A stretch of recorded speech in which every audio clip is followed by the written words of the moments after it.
40 years ago, Kate Bush released what many consider her magnum opus, Hounds of Love. This album was innovative, self-assured, a unique and shining example of merging pop with an uncompromising and deeply personal creative vision. Many, unfortunately, still only know her for the songs on the first side of this album, and maybe her first big hit, Wuthering Heights. I'm here to go much deeper and walk you through why the entirety of Kate Bush's career is an inspiring example of an artist with a fully realized vision, who's constantly refused to compromise that vision in the face of music business pressures.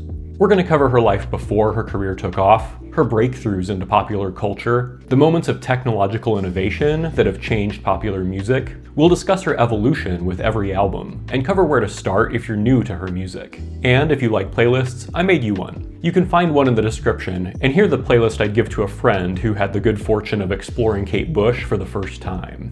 I'm Michael, and this is Eclecticism, a love letter to music. This topic was voted for over on the Eclecticism Patreon, but because Kate Bush is one of my very favorite artists of all time, I decided to go a lot more in-depth this time around than I often do. I see Kate Bush's story as an incredibly inspiring example of how to walk that fine line between artist and professional musician. It would take forever to even go through all of the artists who have been inspired by her, and I will discuss some of the more interesting examples later on, because I think her legacy does matter. But first, let's talk about how Cathy Bush became Kate Bush. To say Bush had a fortunate upbringing doesn't even begin to cover it, really. In looking at the circumstances of her youth, it feels almost designed to provide the kind of security and support needed to grow an artist from the ground up. Our story starts at East Wickham Farm, a historic and large property in a more modern neighborhood, but secluded from it by fences and garden walls. Described by visitors as feeling like both a farmhouse and a library, she was surrounded by books and an eccentric family.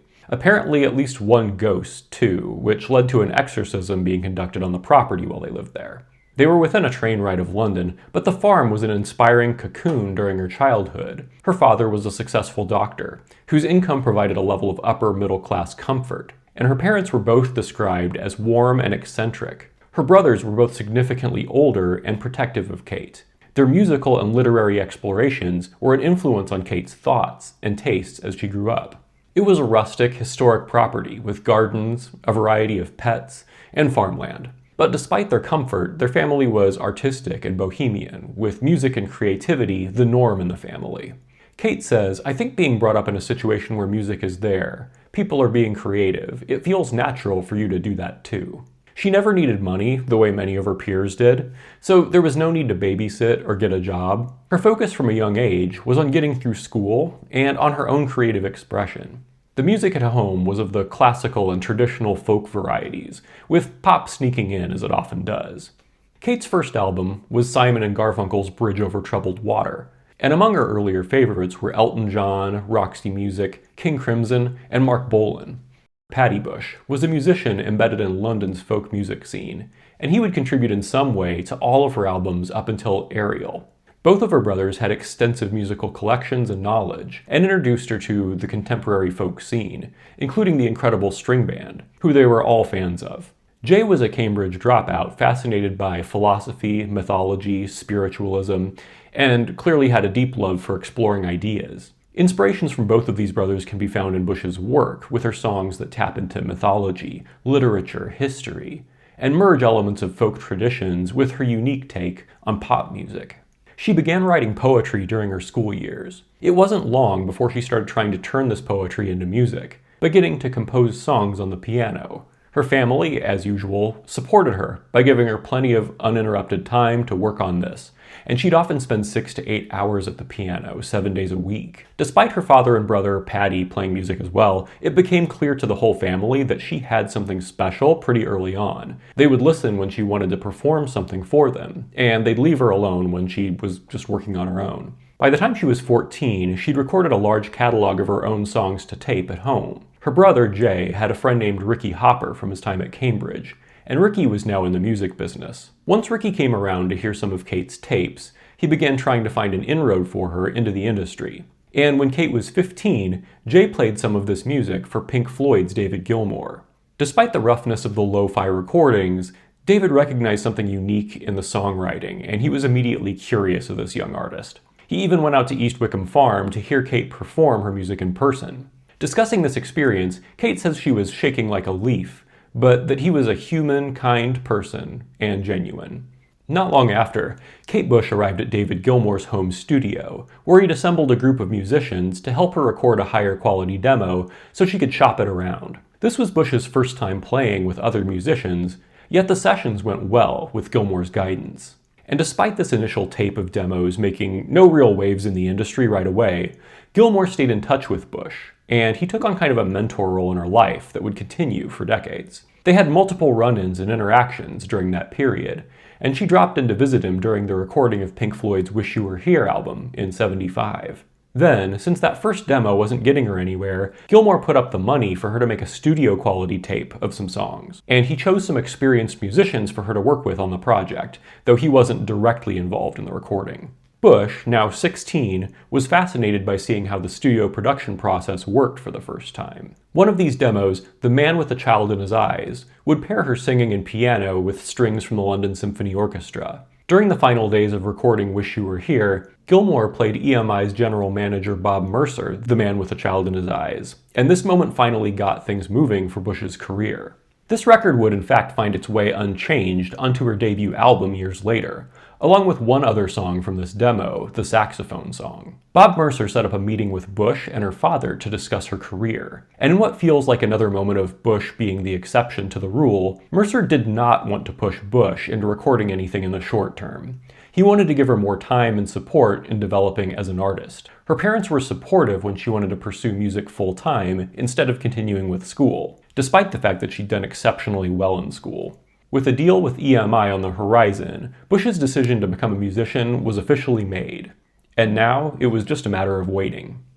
So with this interest from EMI, and a 2-year retainer contract that provided her with a large advance, Cathy Bush threw herself into her craft. And not just one craft. She was passionate about dance, always considering more than just the song, but the full performance, the characters inhabiting its lyrics, the voice she would sing with. So she studied mime with Adam Darius. She studied interpretive dance with Lindsay Kemp, the same dance instructor who David Bowie had worked with years before. And she spent hours and hours writing and recording her material to cassettes. She was now using an upright piano in a 3-level house she was sharing with both of her brothers, their families, and her boyfriend, Del Palmer. Del was a bassist, and the relationship would last until the 90s.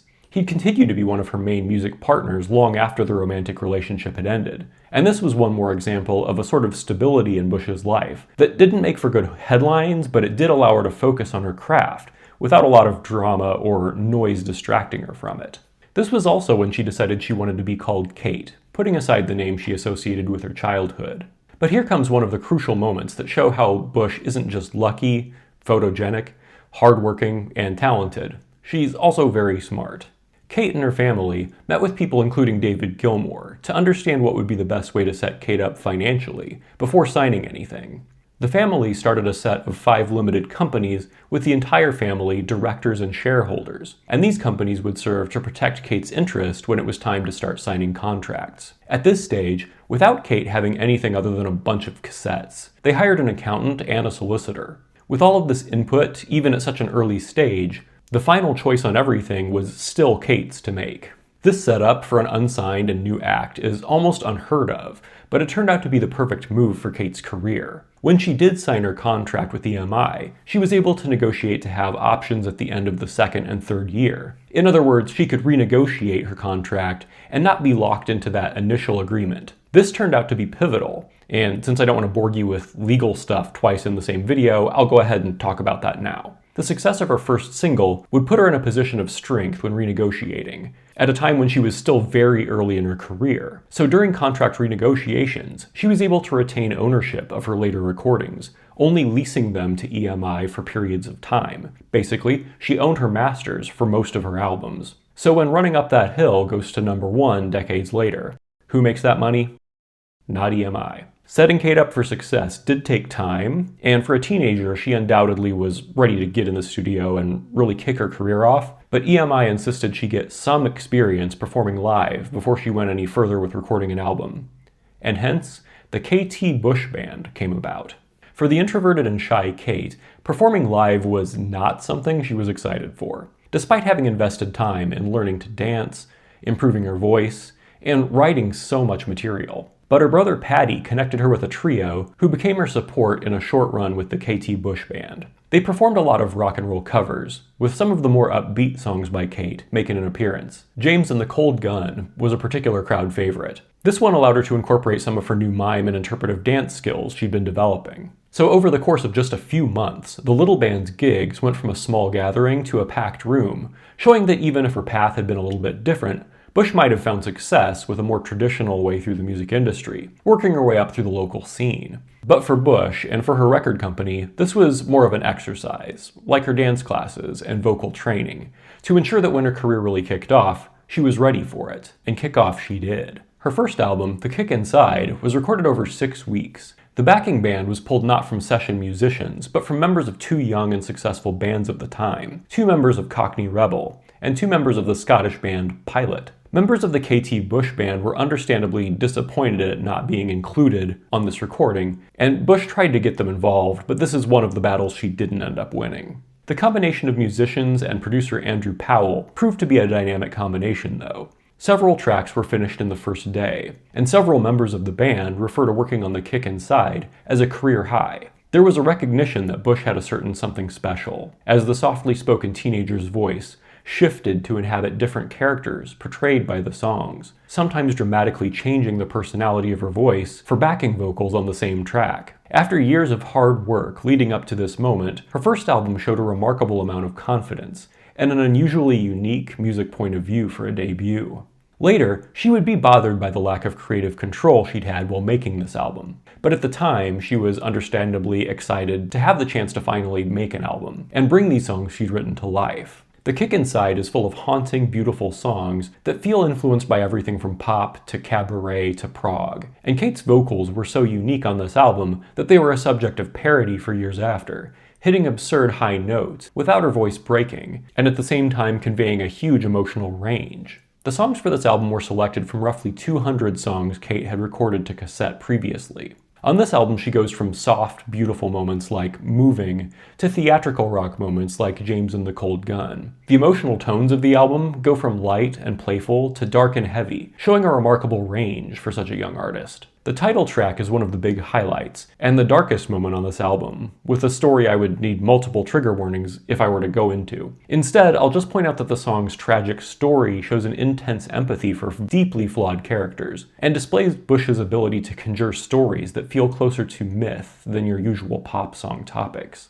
And then, of course, there's Wuthering Heights. The company wanted to make another song the lead single, but Bush put her foot down and insisted on Wuthering Heights. As was often the case, she was right. Wuthering Heights became a #1 hit in the UK, catapulting her into the public consciousness. Not just the topic of conversation in music magazines, she became a topic of the tabloids as well. After years of careful, thoughtful preparation, Kate Bush was an overnight success. After The Kick Inside's massive success, she was swept into a totally foreign world of travel, press, interviews, promotional activities. The other side of the music machine took over, and she began feeling guilt around being in this new position with no time to actually write music. One thing she didn't do, though, was tour. She didn't feel ready for it, even when presented with opportunities like opening for Fleetwood Mac. Meanwhile, while she was doing this promotional material, back on East Wickham Farm, her family and the members of the Cathy Bush Band were building a full studio for her in the barn. When she returned from this exhausting experience, she began working with her band again and recording more demos.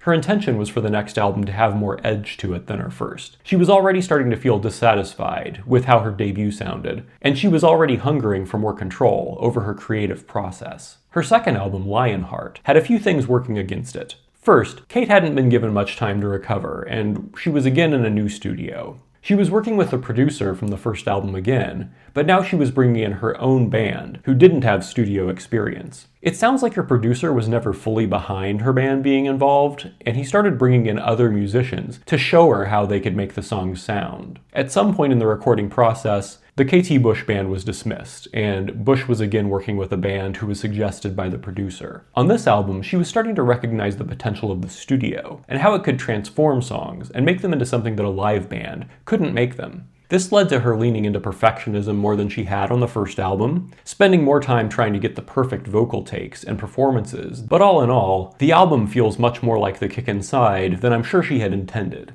For the entire remainder of her career, I can see a serious creative shift between every two albums, but Lionheart feels a lot like what it was. Songs written during the same era as The Kick Inside. There are some strong standouts here, like the lovely Symphony in Blue.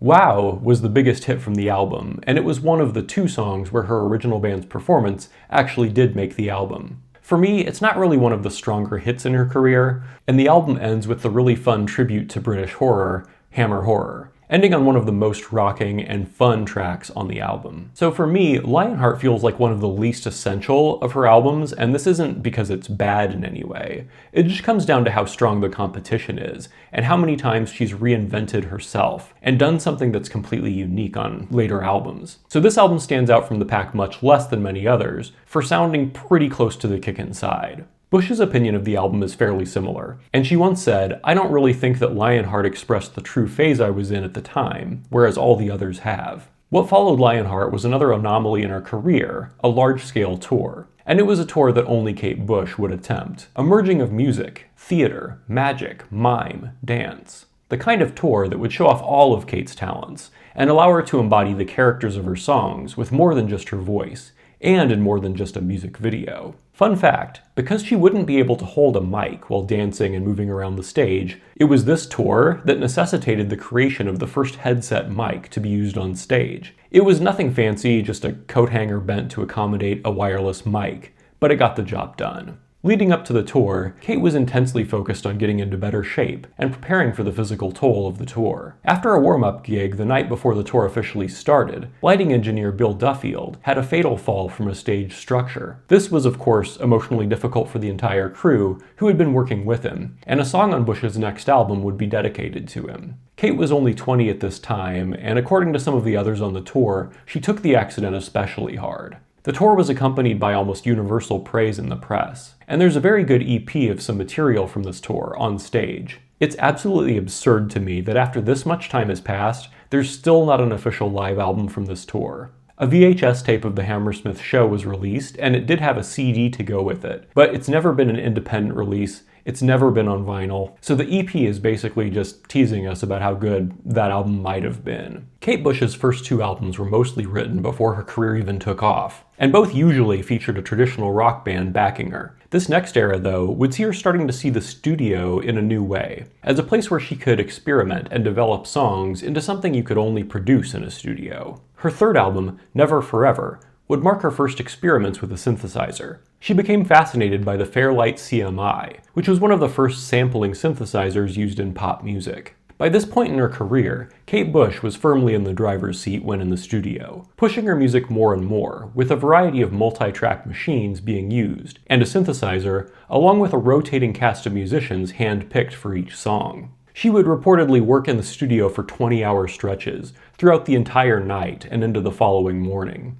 Even her boyfriend, Del Palmer, wasn't immune to her seeking something precise in the songs for this album. He was dismissed from performing on a few songs when Bush wasn't getting quite what she was looking for from him. The result of this new experimental direction is, I think, her strongest album up to this point. Never Forever sounds like a bridge between the sounds of those earlier albums with the even more experimental era she was moving towards. There are standout singles like the very strong opening track, Babushka. The upbeat and fun music is paired with a dark story of a woman testing her husband's faith by pretending to be a younger woman, sending him letters and finally meeting him incognito, only to discover he did pursue this younger version of her. There are subtler, beautiful songs like Delius, which is a song about a composer, Frederick Delius. The album builds to its finest moment, Breathing. This is the absurdly sad song of a self-aware fetus who has no choice but to keep breathing in the toxic fallout that its mother is breathing in, despite knowing this is what it's doing. Bush was incredibly proud of this song and referred to it shortly after as the best thing she'd ever written, and called it her little symphony.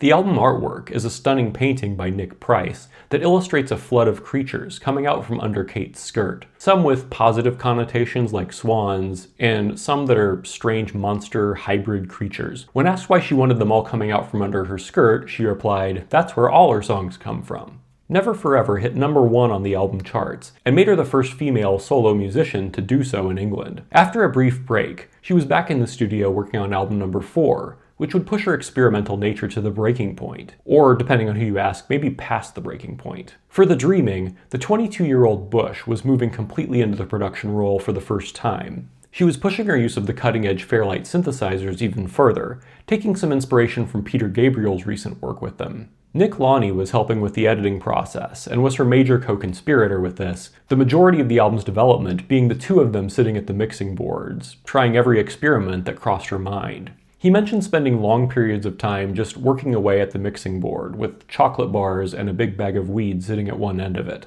Many of Bush's collaborators over the years, including Youth from Killing Joke, have talked about being surprised at how much of a pothead she was. To me, the high points on this album go way beyond anything she'd yet done. Like Night of the Swallow, where she was working with the Chieftains, a legendary Irish folk group, to really bring the second half of the song in particular to life. Nick Launay reflects on how Bush's compositions were intensely complex, with multiple different time signatures used in any given song, and that session musicians often struggled to wrap their heads around these compositions, which Bush seemed to just find very intuitive. This album would go on to receive mixed reviews, and Bush has gone on to say she kind of went crazy with this one. I absolutely 100% love the shit out of this album. Although I do understand how someone coming from listening to those first 3 albums would hear this one and just be confused about how highly produced and experimental it was. I feel like she was tapping into something very deep with some of these songs though. From Night of the Swallow to the gorgeous and eerie Leave It Open, where her voice becomes almost like a specter. And for me, the highest point is probably the title track. This song about the exploitation of Aborigines in Australia feels otherworldly, with synths and a didgeridoo and layers of different distorted vocal performances from Kate, and sheep, and a staggered, skeletal drum beat. And altogether, it does feel a bit crazy, but in the best possible way. Chaotic, but intentional. There's no way to capture what this song sounds like with words, you just need to hear it. And really that applies to this whole album. As a teenager, her voice was often in a very high register, even when distinguishing between different characters. But The Dreaming showed her with the broadest vocal range she'd shown yet. Her voice was an elastic and stunning instrument that weaves in multiple layers throughout many of the songs, from whispers to shrieks, to literally braying like a donkey at the end of Get Out of My House. Marianne Faithfull would refer to Kate Bush's voice as a Stradivarius, and that gorgeous instrument is on full display from the beginning to the end of this album. So The Dreaming has been reevaluated over time, but when it came out, The Dreaming sold much worse than her earlier work, and critics were confused. But Kate still had a very influential champion at EMI, now David Munns, who once referred to her as his favorite artist in the world. So when her major label prospects might have started dwindling, she still had strong backing at the company, ensuring she didn't lose their support. So if The Dreaming really was Bush, going so maximalist that she went too far, and personally, I think The Dreaming is perfect, no notes. Then the following album would show her finding the perfect balance between her more experimental and eccentric side, and then the pop side of her sound. Leading up to this next album, she took some time to recover from the flurry of her career so far. She bought a house in the country, took up dancing again, and she began building a new, professional quality studio back at the East Wickham farm. Again, her family was involved in the construction process, and Bush's career continued to be a family business. And when that studio was finished, she began recording again. Family came in and out of the studio as she worked, and her work and home life were no longer two separate things. Instead of this being a struggle, it seems to have inspired her even more, and perhaps it also kept her from overworking, having other people around who were part of another part of her life. The process this time was even more streamlined and production-focused. She would bring in talented musicians with a specific part in mind, record them completely on their own, then would send them on their way, and send them a check later. She'd then chop it up, put it into the Fairlight, and use it however she needed to within the whole of the song. So this is now a fairly standard way of operating, but back at this time period it was incredibly rare to work that way. This album, especially its first half, shows Bush finding a groove that she'd not really embraced on any of her earlier albums, and the first side of Hounds of Love would become the most accessible set of songs she ever recorded. This, of course, featured Running Up That Hill, A Deal with God, which would be her most successful single since Wuthering Heights. But although it's now hit #1 thanks to its prominent inclusion in Stranger Things, it only made it to #3 back in 1985. The album would hit #1 though, and would be a marathon success, moving up and down the album charts for a full year after it came out. And this would also be her most successful album in the US so far. The structure of this album is very unique, with the first half focused on individual songs. 4 of the 5 would be successful singles, and then a second side that forms a conceptual piece. It opens with Running Up That Hill, with its galloping drums, beautiful synth melody, and Bush's gorgeous vocals that capture both joy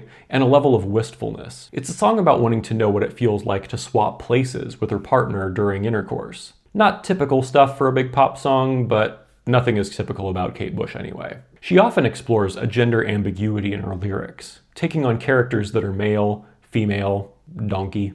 In the video for Cloud Busting, she plays the role of a little boy, in fact, with Donald Sutherland as her dad. This gorgeous song captures the dichotomy going on with this album, with the song feeling absolutely full of joy, but with a sadness that comes out when you hone in on the lyrics beyond just the chorus. This blending of beauty, love of life and nature, and also a recognition of darker, more complex emotions, makes Hounds of Love gorgeous and romantic, while also never feeling emotionally simple or insincere. It also reflects a very happy time in Bush's life, when her personal life and her artistic work had found a really strong symmetry. The first side of the album was all bops, but the second side was a suite of songs that functioned together to tell one story, and it was her most ambitious creation yet. To simplify, it's a story of a woman who is alone at sea, hoping to be rescued, falling out of consciousness, and drifting through a series of dreams, venturing into the past, seeing her family, living their life without her, and then finding the will to gain consciousness and surviving the journey.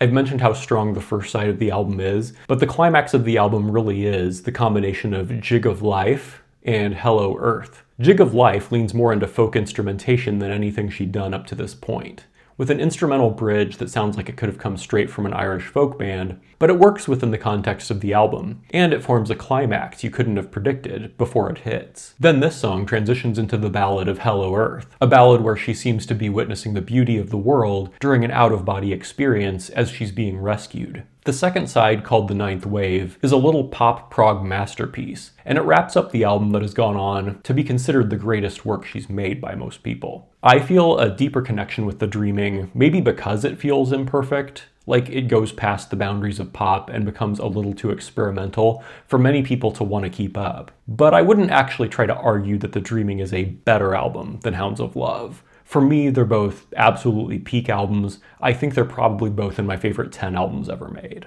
After Hounds of Love, one major aspect of Bush's creative process changed. It seems the urgency around finishing another album wasn't as much of a concern. Just look at when her albums were released. 78, 78, 80, 82, 85, and then it would be 1989 before the next one was finished. This extended timeline reflected a bigger change in Bush's approach to music as a whole. It went from the most important thing in the world to her to not. Quote, "It's not everything. I think at some points it was. My work was everything because it had such a sense of importance about it. That's so stupid, so blown out of proportion. And if you're not careful, that spiraling effect can make you believe what you're doing is the most important thing in the world." The follow-up to Hounds of Love was The Sensual World, which shares much of the beauty of the previous album, but feels comparatively straightforward, and doesn't contain anything as ambitious as The Ninth Wave. The instrumental choices show Bush absorbing sounds from all around the world to make something that feels well beyond a typical pop singer-songwriter album.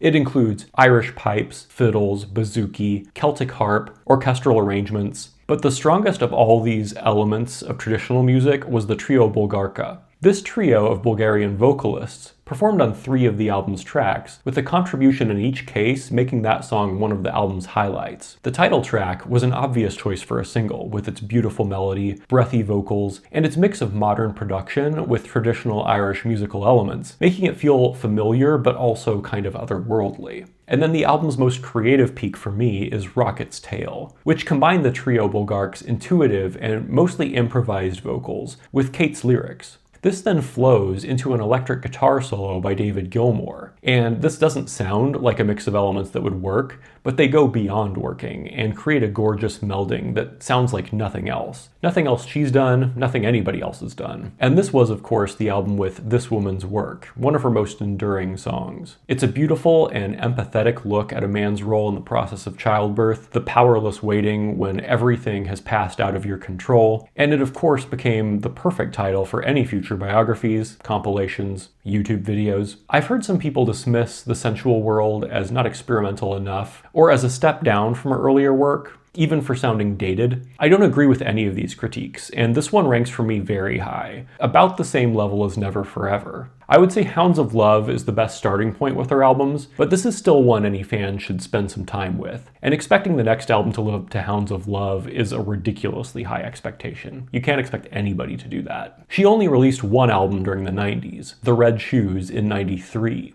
This is now seen as one of her weakest albums, and part of this comes down to the production. This was her only album recorded digitally instead of in analog, and she later regretted this choice. The Red Shoes was written at a difficult time for Kate, when she'd recently ended her very long relationship with Del Palmer. She also had lost her mother recently, and you can hear this loss in the lyrics and in her voice on this album. Even the more upbeat songs, like Rubber Band Girl, have a feeling of trying to process loss and try and bounce back from it. The album had all the ambition of her past albums, with the trio Bulgark coming back, guest performances by Jeff Beck, Eric Clapton, Gary Brooker from Procol Harum, not to mention Prince. Prince is on this album, and was a co-arranger on one of what was, sadly, not one of the biggest standouts from the album, Why Should I Love You? But regardless of what came out of it, I love that two of the most genius, control-freak, reclusive musicians of the era somehow worked together on something, and not only managed to come up with something that's pretty good, it also fits both of their styles pretty well. This feels as improbable as getting pandas to breed.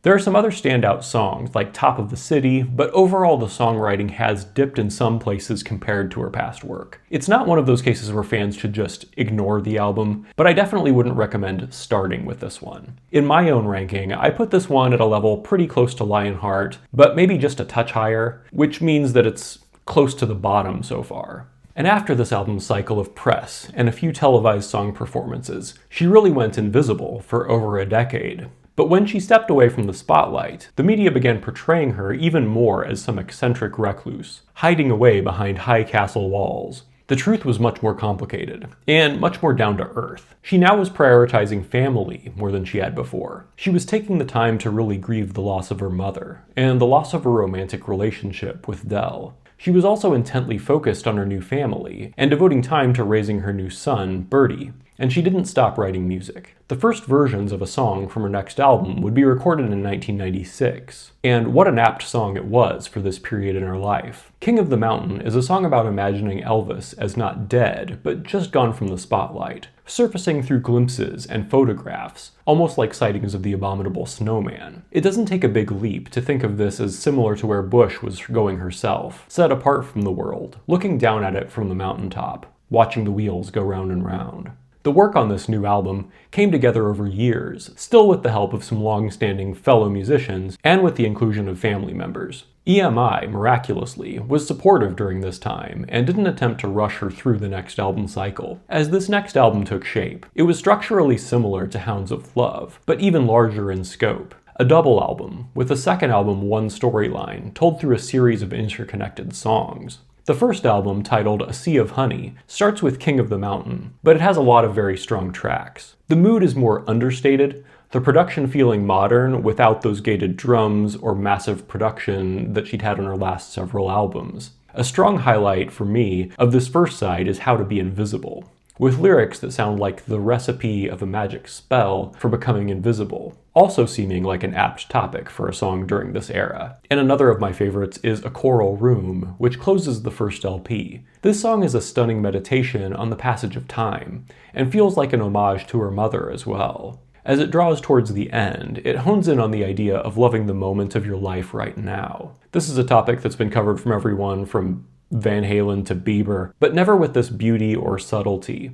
And by keeping this song minimal, focused on piano, voice, and lyrics, it shows off just how brilliant her music can be, even without any of the studio wizardry. And then we come to the second LP, A Sky of Honey. This follows a narrative that chronicles the events of an afternoon, an evening, and the transition into the following morning. It depicts a gentle, quiet family life, with a child, a mother, and a painter. The painter feeling a bit like a stand-in for Bush, although he's clearly depicted as male in the lyrics. This disc opens to the sound of birdsong, and it will end the same way. The main themes of the album revolve around nature, particularly birds and the qualities of light, creative expression, and the passage of time. This strikes me as a very clear statement about what she gained by stepping away from the music industry machine. This side takes multiple listens to really process and assess, and that's something it's harder to get from audiences now than it was during the years when her most well-known albums came out. And then the album has its climax with Nocturne and Aerial. Nocturne feels like a parallel theme to A Choral Room, again reflecting on the passage of time, footprints on a sandy beach, the light changing as day is starting to dawn, the feeling of water around your legs. And in this song, we realize the titles of each LP both link up to describe looking out on the ocean with the dawn behind it, a gorgeous moment that's there to be enjoyed, despite the impossibility of holding on to it. Aerial's cover depicts this very thing, but with what at first looks like mountains on the horizon. It's actually the sonic waveform of a blackbird song superimposed over a photograph. The album was critically acclaimed, and it did well on the charts, despite Bush doing very minimal press for the album. After Aerial, she went back to quietly recording, and in an occurrence that hadn't happened since the year of her debut back in '78, Kate released 2 albums in 2011. The first was the director's cut, which saw her revisiting songs from the Sensual World and the Red Shoes, reworking them without the more maximalist production choices she'd been making during that first era. It's automatically a bit less interesting than her other work because it's not new material, although in some cases she is reworking the lyrics too. The versions on this album are often in a lower key than her originals to accommodate a voice that's changed over time. And out of everything she's released, this album feels the least essential to me, although it does have some really nice moments where I do prefer the remake, or at least think it's equally worth exploring. For example, the track Lily, where the power of the vocals come out more than on the original. This is in part because the vocals are just a bit more unhinged here, but it's also because the production distracts and pulls your attention away from them less. Finally, 6 months after the director's cut, Bush gave us what is still her newest album. 50 Words for Snow moves further in a direction she was hinting at on the past 2 releases, into a reflective and minimal, flowing pace that sometimes feels glacial. The songs on 50 Words are not pop song length, and there's nothing here that seems designated to accommodate the radio at all. Instead, she gives us an album that feels like winter,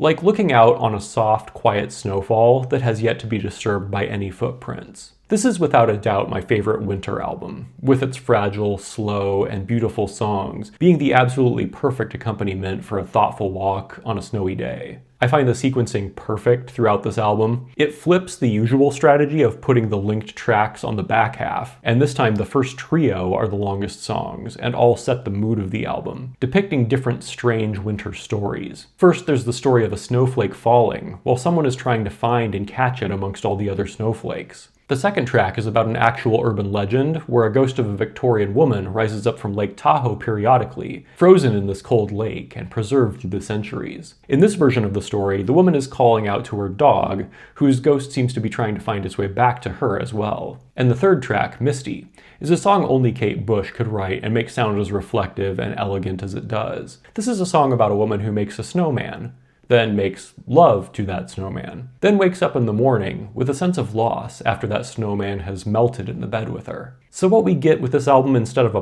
pop album is closer to ECM jazz, closer to Joni Mitchell's Hajira than it is to Hounds of Love. We get an album that, if anyone were still in doubt, shows that Bush is first and foremost an artist following her own path, wherever that path leads. In the 70s and 80s, that path was close enough to pop music for her to become a big star. But over time, she's evolved away from the direction that music is going, embracing the analog, becoming more introverted in an era when we expect our stars to always be producing content, and social media. Kate Bush presents an alternative that's more sustainable and probably much more healthy for most artists, maybe for fans as well, than the endless treadmill of album, tour, press, album, tour, that in a lot of cases leads to artists having diminishing returns by their 4th or 5th album. When Kate Bush has an album ready for us, we'll hear it, and she's going to do it in her own time. There are a few artists with the self-confidence to follow this path, or, to be fair, who have the financial option of doing this.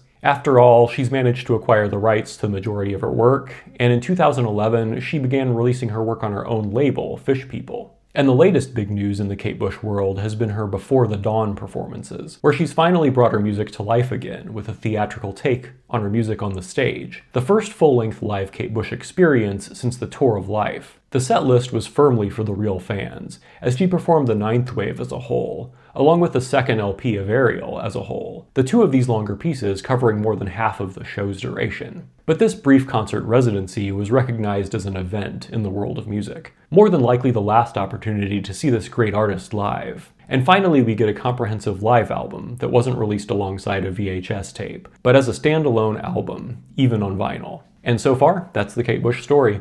Or my version of it anyway. If you want to dive deeper, I really recommend Under the Ivy, here, by Graham Thompson, which is where I found a lot of the info for this video. What I find so singular about her work is the way she doesn't shy away from darker topics, or from dealing with tragedy, but she somehow always maintains a sort of childlike wonder about life, and a love for the natural world around her. I wonder if the very loving environment of her childhood helped to instill this, but that's just me guessing. I also have so much respect for the thought she's put into managing her career, in a way where she's mostly been able to pursue her art without giving into commercial pressures. And on top of that, she has an immaculate voice, she writes brilliant songs, and she puts her whole heart and soul into every album she's made. Her legacy is going to extend long after her time. In every era since the 70s, some of the most creative minds have been inspired by her. John Lydon from Public Image Limited and Sex Pistols has called her music beautiful beyond belief. Tricky from Massive Attack has said he doesn't believe in God, but if he did, her music would be his Bible. Björk has said Kate Bush is one of her heroes. Tori Amos, Big Boy from Outkast, St. Vincent, FKA Twigs, Charlie XCX, and the list will just keep growing decade by decade. What I love about this is she doesn't tend to inspire people trying to imitate her. She inspires artists to seek a singular, unique perspective and bring that perspective fully to life. That's why so many of her biggest fans are themselves musical innovators. However many artists Kate Bush inspires through the years, Kate Bush's work will always stand on its own. And as time goes on, the noise created by the press will matter less and less, and we'll just be left with the music. Decades of innovative, life-affirming, beautiful music. Being such a massive fan, I didn't want to do a superficial job of covering her story, so hopefully you feel like I've done her justice here. But if you have any other interesting stories about Kate Bush, or if her music has been important to you and you just want to share, leave a comment down below. If you liked this video, please subscribe, and consider supporting the channel on Patreon, where you can see extended versions of my newer videos that include song samples. You can, as usual, find the playlist in the description. Thanks for watching Eclecticism, and I'll see you next time. If they said it was rubbish, I'd think about it, but if I didn't think it was rubbish, then I'd still carry on with it. You have to believe in yourself. You can't just accept what other people say all the time, otherwise you become them and not yourself. Do you ever worry that your confidence might go? It goes. Yes, it goes a lot. And you sit there and think, I shouldn't, oh, where's my purpose? I'm nothing. And then something will happen that will just make you see that you're just a tiny little thing just trying to do your best, and that's all you can do, so that's cool. Are you ambitious? I think I must be. I don't think I want to be ambitious, but I must be to want to put up with all this to carry on. You're now just over 21, and you've made it. What is there left to do now? Everything. Yeah.